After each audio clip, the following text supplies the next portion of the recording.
Good day mga kasirama. Day 1, paligo tayo ng mga sirama natin. I-ready natin para sa breeding. Tomorrow, pupurgayin ko naman sila mga siguro 7 AM. At yun lang. Good day mga kasirama.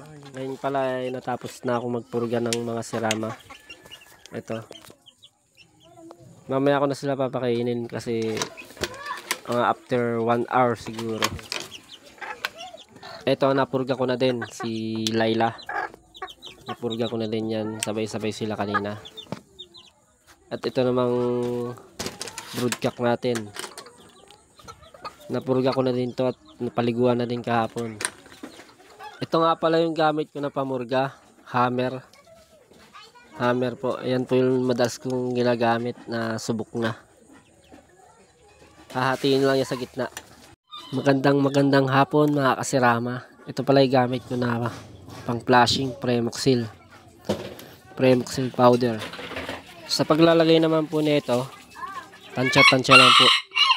Tansyahin nyo lang yung paglagay nyo. Tapos lagyan na natin ng tubig. Okay, puno na. Ngayon, lagyan natin yung mga alaga natin.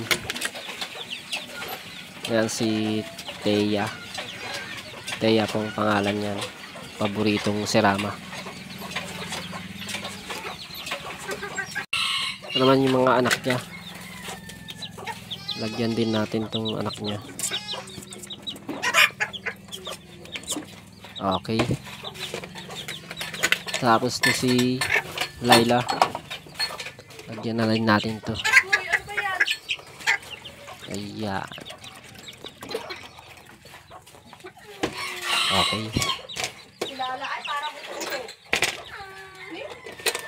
Tapos tong broodcock. Ito yung broodcock ko, lalagyan ko din. Bali nilagyan ko na sila lahat dyan eh. Para pang iwas sakit na din. Ito. Itong isang black uli, lagyan natin to. Tapos itong 3 months old. Good day mga kasirama. Ito pala yung gamit ko na multivitamins. Tapos calcium lactate. Pang condition sa mga breeder. Isang tablet ng multivitamins. Tapos isang tablet ng lactate. Calcium lactate. Ayan. Napainom ko na itong isang breeder na to.